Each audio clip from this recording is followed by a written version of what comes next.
Capítulo 1. El inicio del despertar. Así como cualquier persona que ha llegado a este planeta a vivir y aprender, a mediados de 1990 me encontré en una difícil situación emocional. Había pasado por una gran depresión, una fuerte crisis matrimonial que incluso me llevó a pensar que no debería seguir viviendo.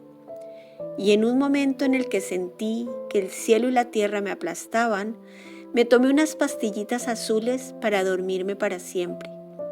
Pero como una cosa es lo que el ego piensa y siente, y otro el camino que aún nos falta por recorrer, no faltó quien actuara a tiempo.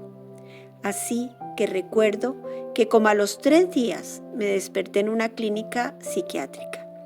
Estaba aún dopada por el tratamiento que estaba recibiendo y en esas circunstancias en las que no sabía claramente qué había pasado, tuve una experiencia muy extraña.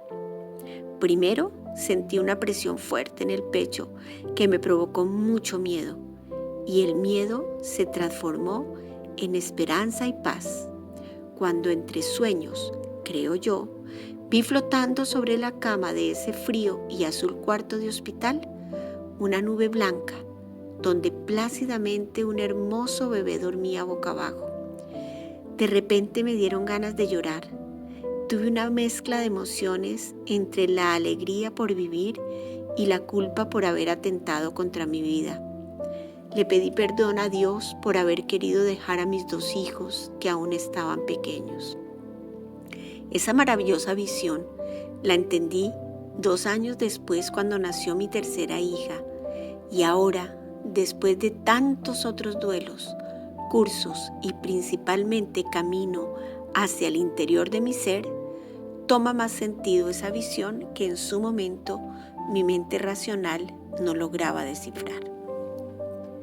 Al salir de la clínica, me encontré con un amigo que me invitó a un retiro espiritual y fue allí donde, digo yo, inicié mi camino de autoconocimiento y fue en el movimiento humanista, también conocido como Nuevo Humanismo, Humanismo Universal o Movimiento Siloísta, una corriente que nació en mayo de 1969 y que fue fundada por el escritor argentino Mario Luis Rodríguez Cobos, más conocido como Silo.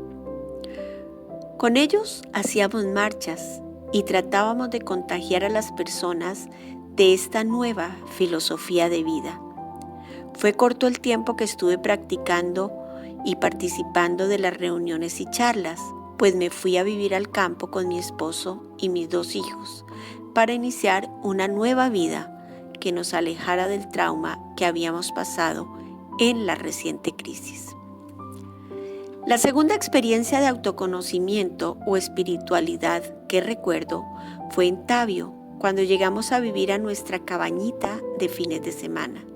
Con esa ilusión de una nueva vida, el universo nos puso en bandeja de plata a los hermanos Smelding, Fernando, Enrique, Ricardo y Gerardo. Creo que en ese orden de mayor a menor. Estos 4 hombres, solteros los 4, vivían con su madre en un lugar muy particular. Su casa no era como cualquier casa, era una gran bodega donde no solo tenían muchos equipos de maquinaria para hacer carpintería, también tenían hornos de panadería y producían unos panes y ponqués naturales. Esa fue la primera vez que conocí personas literalmente naturistas, cuidadores del planeta y vegetarianos. En mi círculo de amigos, conocer este tipo de personas era algo realmente novedoso, pero novedosa más aún era su forma y manera de pensar y ver el mundo. Ellos nunca fueron a una escuela, fueron educados por su padre, un alemán que ya había muerto cuando yo los conocí. Vivían con Sofía, su madre, una anciana de cabellos blancos, con una apariencia muy tierna, pero de carácter muy fuerte. Siempre los llevaré en mi corazón, pues me abrieron las puertas de su hogar a donde yo llegaba con mis 2 hijos, Juan Camilo y Ángela María. En su taller de carpintería pude desarrollar proyectos artísticos antes de tener mi propio taller, y Gerardo, principalmente, quien era el menor de los hijos, impartía cursos de espiritualidad. La escuela La Magia del Amor. Con Gerardo aprendí términos que no conocía, o por lo menos no eran muy comunes para esta joven mujer citadina que había dejado en la capital un mundo muy diferente al que en este momento se me estaba abriendo.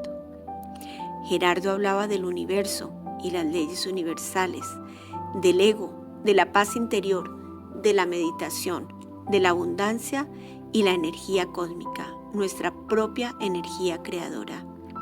Estoy segura de que en este momento mi mente no estaba preparada para recibir esa información, así que no me involucré mucho con las charlas, pero me encantaba enfrascarme en reflexiones maravillosas sobre la vida y la muerte, y terminaba aprendiendo sutilmente sobre su filosofía de vida. Su misma forma de hablar me agradaba. Definitivamente transmitían esa paz que predicaban. Jamás los vi corriendo contra la vida.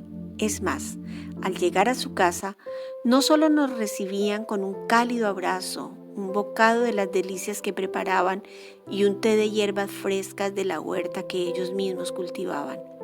De allí no se salía antes de 2 o 3 horas de charla.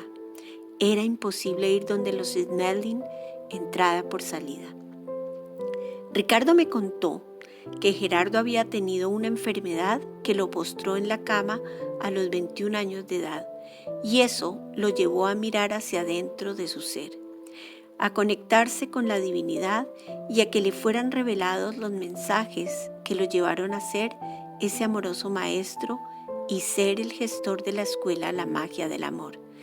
Y aunque, como dije, no me involucré mucho en las charlas, de todos modos, como la gota de agua en la piedra, poco a poco la información me estaba llegando, como los mensajes que el mismo Gerardo me compartía, de los cuales aún conservo el siguiente. En alguna ocasión, un maestro de la ley, enseñando a sus discípulos, decía: todo lo que está dentro de la ley funciona bien, fluye por sí solo.